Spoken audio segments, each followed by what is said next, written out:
Hello Exiles, and today this is going to be video 2 of 5 that I am going to be providing to you in regards to all of the content that's coming for Path of Exile 2. So today's video we will be focusing on Delirium. Now I will be doing videos on all of the content, so from Ultimatum to Ritual to Expedition. I have already done the Breach video, which will be in the description below, so if you have missed Breach, it is below and you can go and check that out.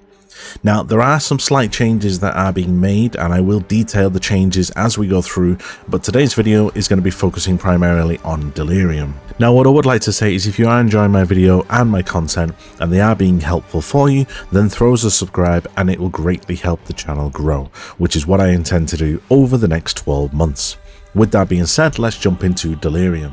So the first question that you're probably asking is, what is Delirium? So Delirium is a zone-wide effect that spawns new enemies and it empowers any existing enemies already on that map.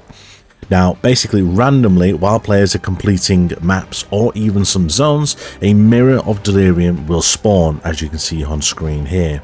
They will always spawn within a close distance to the actual zone entrance. Now, once a player passes through it, it will then spawn a grey fog that spreads outwards throughout the map, beginning an entire Delirium encounter, like so.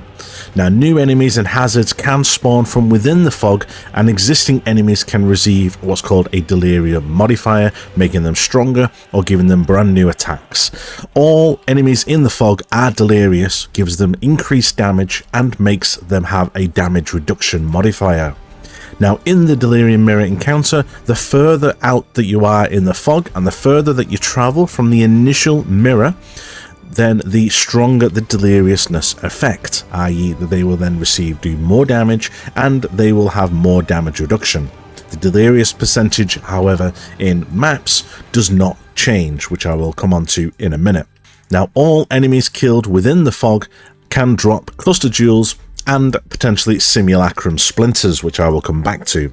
Now, we have not been told whether cluster jewels will be making a comeback in Path of Exile 2, but basically they were a type of jewel that you could enter into your passive skill tree. Simulacrum Splinters, again, are dropped similar to the ones that are in Breach, and they can be combined to create a Simulacrum, which is something that is part of the endgame content of Path of Exile 2, and you need 300 splinters for it to actually combine and turn into a Simulacrum.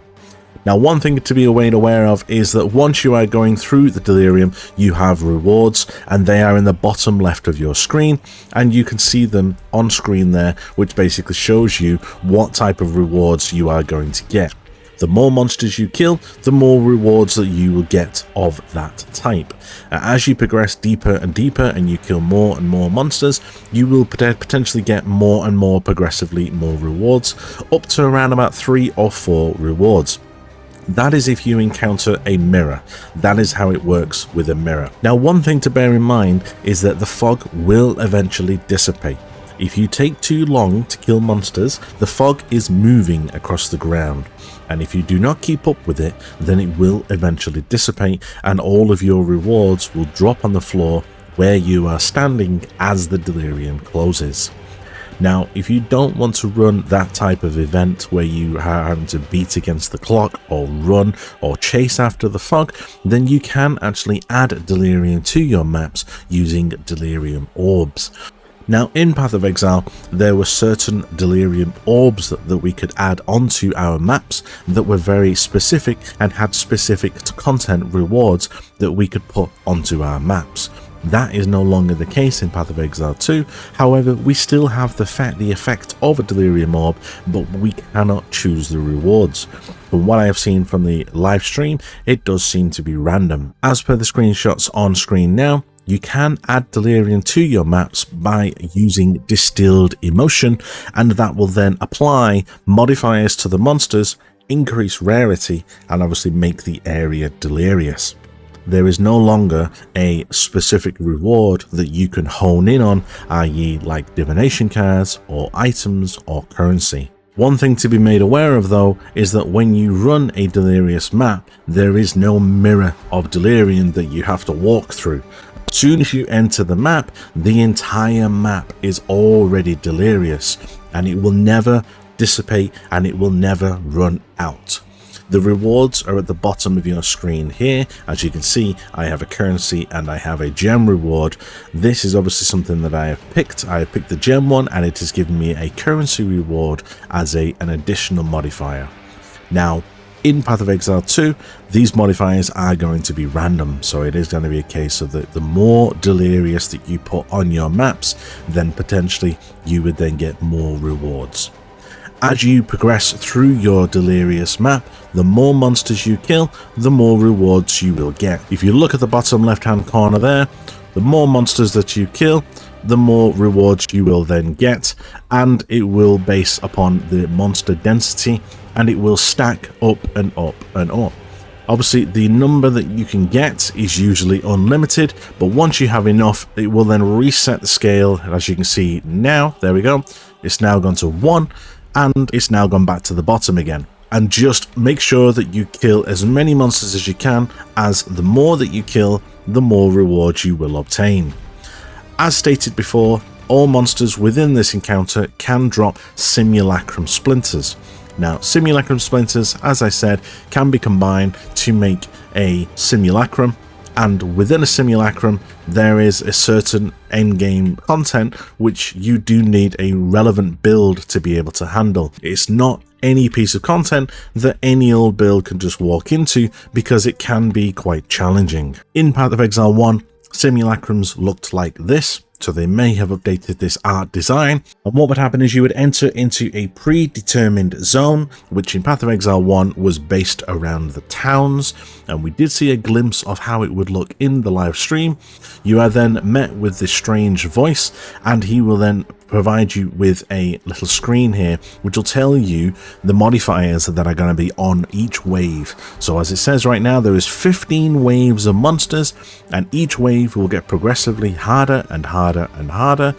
Once you start getting to a few more waves closer into the actual zone, so once you get to like wave 5, then there is a bigger chance for the bosses to appear from Delirium, which is a boss called Omniphobia, and there is a boss called Kosis. Now, I have a feeling that Kosis will be the end game pinnacle boss for Delirium, as he is usually the boss that you will encounter on wave 15. With the waves as they are, you will obviously start the wave, and waves of monsters will just start to converge on you. So depending on your build will depend on how you want to approach this. But like I said, this is not a build, this is not a piece of content that you want to do for the light-hearted. It is something that you do need quite a strong build for damage and also defenses to be able to survive, otherwise you will die and you will burn a portal.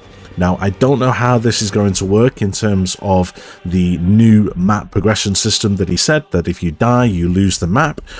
Does that mean that in a simulacrum, you only have one portal? We just won't know until some people actually start to play it, and then we will actually get a bit of a better picture.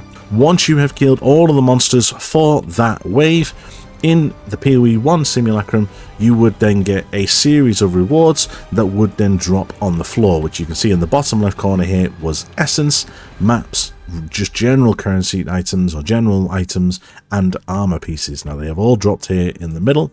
So, and then once you have done that, you can then start wave 2. There is a bit of a break in between the waves. In Path of Exile 2, Mark did say that you would have the option to leave. So if you did a wave, let's say you got to wave 11 and it started to get a bit spicy, and it's something that you feel that you are going to start to struggle when you get to wave 13, you can back out and you can leave with the rewards that you have. That, I feel, is a nice little addition. It is something that you could potentially do in this form of simulacrum, because you could literally just portal out if you wanted to. It's not something that you need to worry about, but I'm feeling that the rewards may be gated around how many waves you do. But we will just again have to wait and see until Path of Exile 2. Just for reference, this is the Simulacrum Splinters that you need to obtain. As you can see, I have 203 of 300. So once I get to 300, it will then automatically convert into a new simulacrum. Other than that, guys, that is pretty much it for Delirium. The only other piece of content that would drop from Delirious content was cluster jewels, but as I said, we have not had confirmation whether cluster jewels are going to be returning. It would be good if they did, but there is a bit of a 50-50 sway with people that I have seen and streamers. People don't want them to come back, and some people do, because there is a lot of player power that surrounds cluster jewels, and people, not necessarily everybody, wants those cluster jewels to return. Other than that, guys, that is it for this video. I will be doing Ritual tomorrow, so if you want to catch up with that video, then by all means, I will see you tomorrow. And if you want to catch up on the Breach video that I did yesterday, then check in the comments, check in the description below, and you will have a link to the video there. Thank you for watching, guys, and until the next video, stay sane.